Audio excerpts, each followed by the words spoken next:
अलीकडे हातात बेड्या घालून नेत नाहीत ना, मोटारीत बसवून नेतात, पायी नेत नाहीत.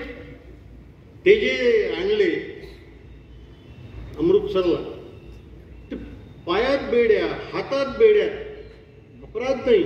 महिला त्यात 35, लहान मुलं तर 40 तास खायला दिलं नाही. तुमचे आमचे देशबांधव आहेत, ठीक आहे, आपण त्यांना काम देऊ शकलो नाही म्हणून काम शोधायला तिकडे गेले, एवढाच त्यांचा अपराध आहे. पण ते असे आले ना, आणि ते असे आले असताना आपण घटनेची चर्चा करतो, हे आपण लक्षात घ्या. हे यासाठी लक्षात घ्यायचं की आपण आपल्या जबाबदाऱ्यांपासून किती दूर गेलो आहोत.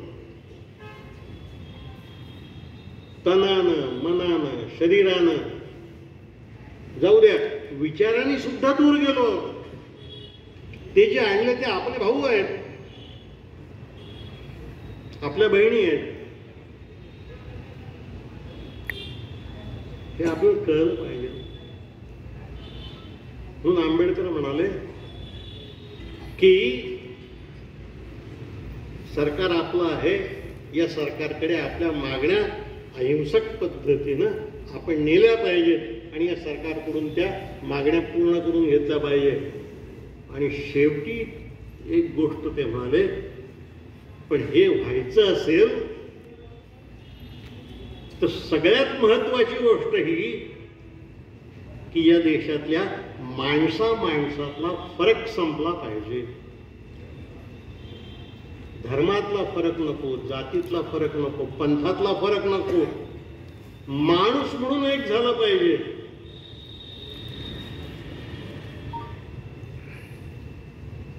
एक काळ असा होता, बाबासाहेबांचाच काळ होता, गांधींचाही काळ होता, जाती नाहीशा कराव्या म्हणून चळवळी चालल्या होत्या. आता जातींना कायद्याचं स्थान मिळालं पाहिजे म्हणून चळवळी चालू आहे. आणि ॲडव्होकेट खजांची बसले, कायद्याचंच नाही, घटनेत स्थान मिळालं पाहिजे, अशा मागण्या सुरू आहेत ना. कुठून कुठपर्यंत आलो आपण. जाऊ द्या, गांधी सोडला म्हणजे काय, मारलाच त्याला आपण, पण बाबासाहेबही सोडले. कुठे आहोत आपण, कुठे आहोत. अशी घटनेसंबंधीची चर्चा करताना तिच्या समारोपाच्या वेळी केलेल्या भाषणातली ही बाब आहे जी बाबासाहेबांनी सांगितली. यानंतर ही जी घटना ही मुळात 395 कलमांची होती, 395 कायदे होते, 12 अनुच्छेद होते.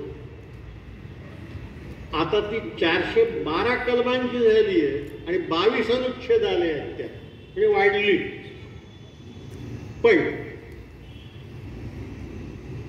घटनाकार फार थोर होते सगळे.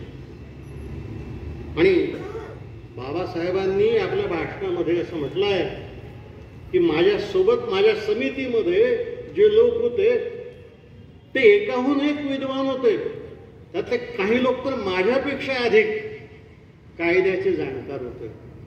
पण त्यांनी मला मान दिला आणि आम्ही एक मतानं सारं ठरवू शकलो.